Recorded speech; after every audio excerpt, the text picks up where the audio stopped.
2014 is just around the corner, and so is the midterm political season. However, people are already talking about what's in store for 2016 and who could make the next run for president. One America's Amanda Howe sat down with political advocate Grover Norquist to talk about conservative prospects.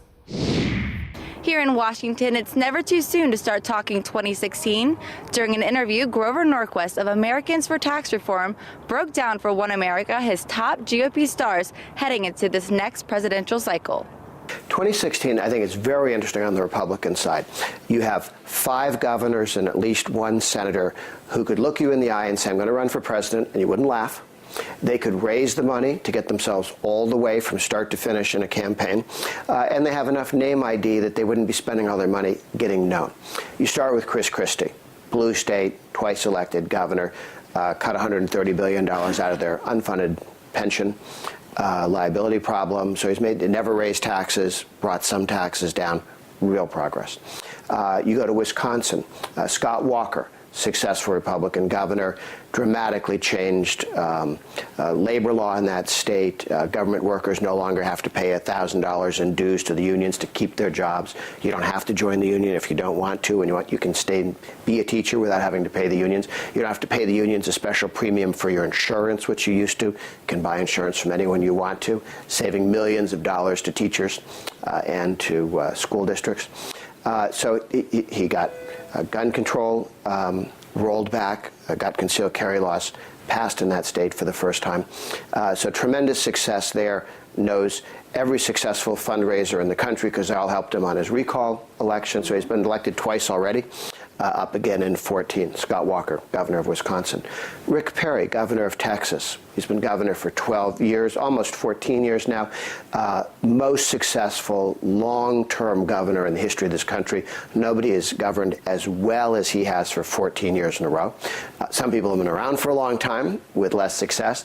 Some people have had good years and bad years, but 14 years of solid pro-growth, low-tax, less spending approach. Texas, big state, could raise the money, has to basically give 100 speeches and point out that when he's not taking painkillers for his back, he's very articulate and a bright guy.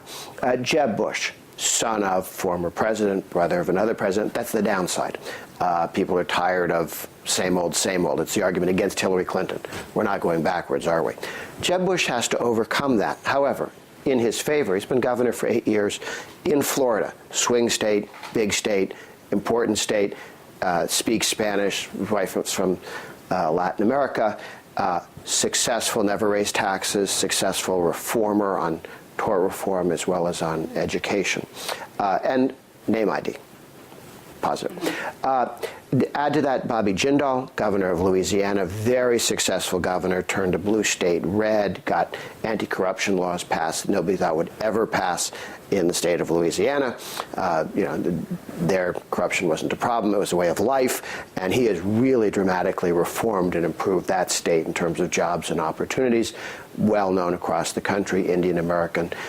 He would be a very strong candidate nationally. Add to that Rand Paul, who has a national following both from his father's work and his own work. Small L, libertarian Republican, works well with other children, unlike some other senators who play by themselves and get on TV but don't work in coalition with other people. So I think 5 governors, 1 senator are all the guys who could stand up there. Anyone else wants to get on that stage, it's going to be a little difficult. They're going to have to explain why they have the temerity to stand with these giants. But as we all know, doing well today doesn't guarantee anything. Presidential hopefuls still have several more years to either help or hurt their bid for the White House. Amanda Howe, One America News, Washington.